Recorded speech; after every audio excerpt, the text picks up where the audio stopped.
So, hello y'all, welcome to another video of my channel. Esoteric Cloud Surfer here to ready to enter a esoteric cloud, aka a lighter, less dense, vibing on a higher frequency and vibration vehicle that can take us to lighter realms of existence and more expanded, more like vast on a higher dimension, because dimension is about size, okay, like on a bigger plane, so we can experience more and better, right? So this video is a quick video. It's connected to the latest video I just uploaded, VideoGames, and it's in response to a comment of Merc RXZ or something like that. He commented about the Legend of Zelda games series, and that reminded me that I had that point that I wanted to talk about in that video, and I ended up forgetting about. There in the Legend of Zelda series, it's one of the best representations of that topic, which is the spiritual messages or the spirits talking themselves into existence through games, through video games as a representation, right?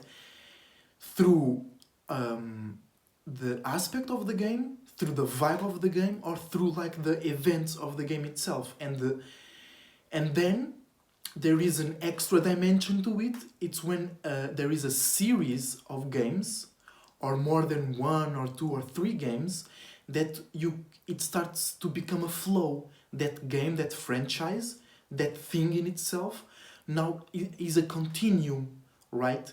Is one game, two games, three games, a lot of games that they are different in itself, but they are linked together in some way, shape and form, and that creates a story, all right?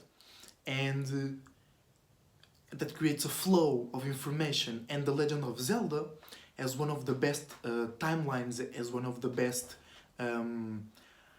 I don't want to say spiritual stories, because it's not really spiritual as like clear. It's not very clear. It's not very metaphoric, but it's very spiritual into the point that it is precise without saying too much. You know, like, you can go and see on YouTube Legend of Zelda timeline, and there are 3 timelines, I guess, because there are very interesting events, and I don't know them on the top of my mind, but you can go and watch. Maybe you already know, maybe you have played the games, because I've played some games, and just the games itself are a spiritual container for a vision, right? That's with all video games. But then there are like Rocket League, it's more spiritual to you, because like I said in the previous video, it at least to me, to my personal experience, it helps me enhance my spirit-body connection, right? While games like Pokemon, like Legend of Zelda and other games, right, that are more storytelling, that are more about you going into a world, right? You going into a space and experience those limits and boundaries, experience those imaginations. They are like a container for an image, for a concept, and that concept carries the frequency and vibration, or some ideas and feelings of the creators, or of the concept itself. Because Pokemon, for an example, I'm a Pokemon fan, right? And it's very easy for me, because I play Pokemon for like my 5 years of age, to see, for example, some astrological representations on some games. Now that I'm into astrology, I can connect my past vision with my present vision, right? And see some things like, for example, Pokemon Diamond and Pearl, if you know about them. Every Pokemon game has a legendary that comes in the box of the game, and that legendary is like one of the main characters of the game in its own way. If you know Pokemon, you know what I'm saying. And in Pokemon Diamond and Pearl, The diamond version Pokemon is Dialga, and the pearl version legendary Pokemon is Palkia, and Dialga is dragon steel type, and Palkia is water dragon type, and Dialga is dragon steel. Yeah. And to me, they are Saturn and Jupiter, because Dialga is the Lord of Time in the lore of the game, in the story of the game, and Palkia is the Lord of the space, it's the ruler of the space in the game, and they both have their own signature move. The signature move to Palkia is spatial, not special, from space, spatial, rend, and Dialga's signature attack is Roar of Time. So to me it's very obvious. Dialga is dragon and steel. Dragon is a very powerful spirit. No, it's a very powerful being that is a creation, is a vessel to a very powerful spirit. That's a dragon. Then Dialga is also steel. Saturn. Limits, boundaries, it's hard, it's cold, but it's shiny, it can reflect. It is not about its own light, it can reflect because it's focused on its own light, so it created something dense and solid around its own light, so it reflects other lights. And then we have Palkia, which is a water dragon. Water is Jupiter. Jupiter rules Pisces, and it's about expansion, it's about space. Jupiter is about travel, it's about expand, and what we expand in spirituality, our space, our spirit, right? Your space is your spirit is your space. So we expand that through experience, through emotions. Then Jupiter is exalted in Cancer, which is a water sign.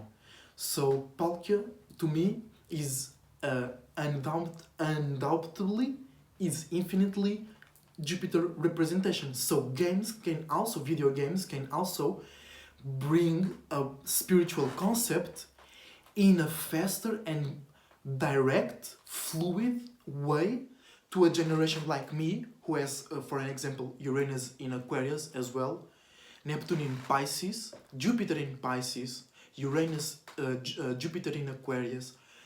You know, that alignments that deal more with imagination, deal more with vibes, because there are games that are not so much about action or so much about showing you, oh, this is a representation of Jupiter. It's just you going through that game. It feels so expansive that it's an archetype or a representation of Jupiter type energy, you know? For example, there are games like Stardew Valley. I'm always talking about Stardew Valley.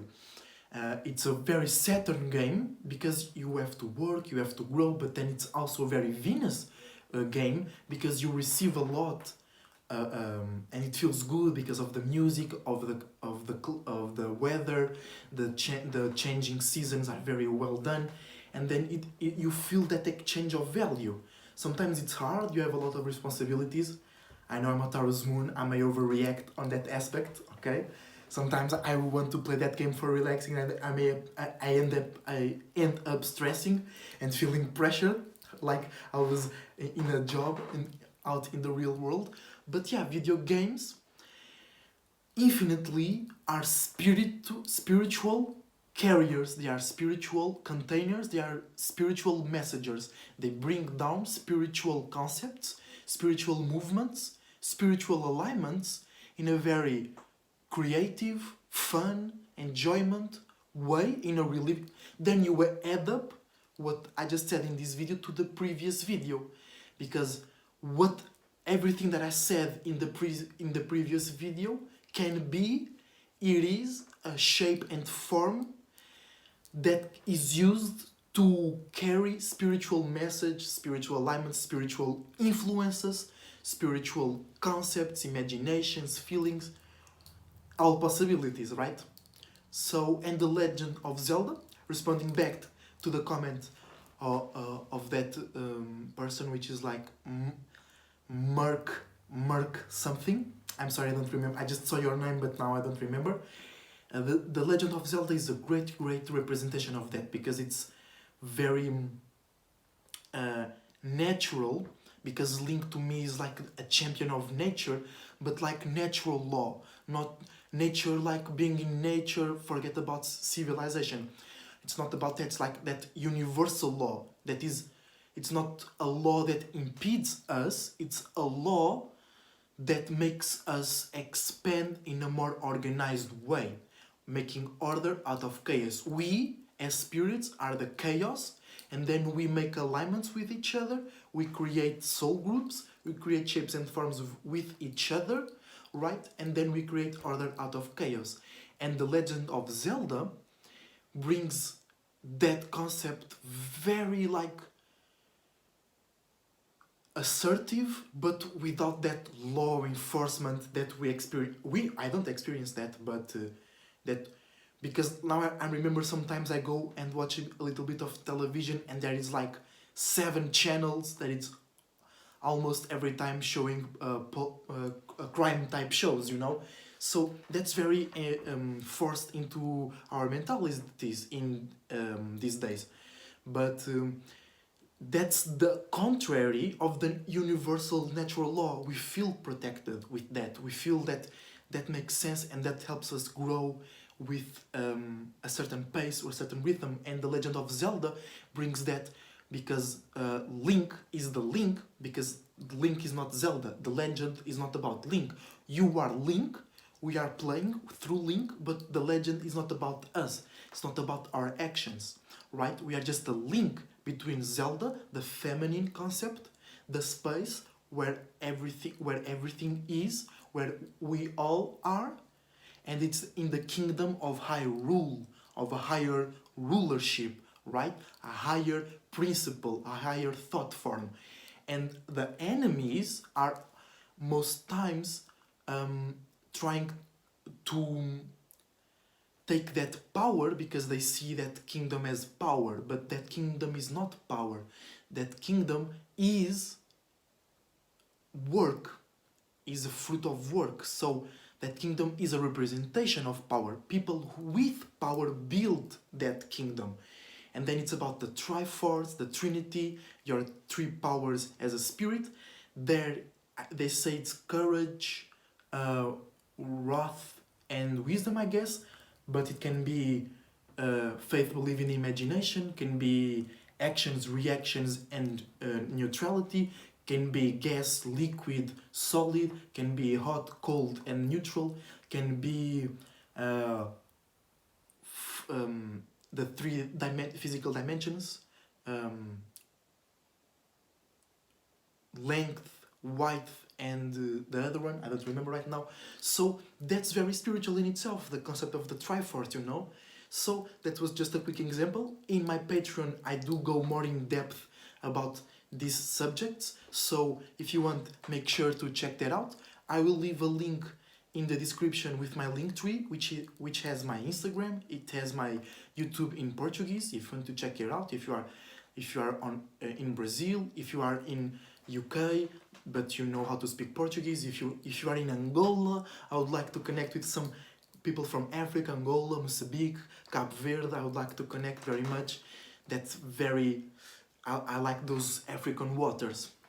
But yeah, my Linktree has also my SoundCloud, and I'll also leave an email for you to request some readings or some paintings or some beats, wherever. We can also work together if we know each other. And until the next time, as a Terry Cloud Surfer, surfing out. Shout out to Daria, check out her pages as well. Check out to the Flight Boss, shout out to the Soul Group, and until the next flying.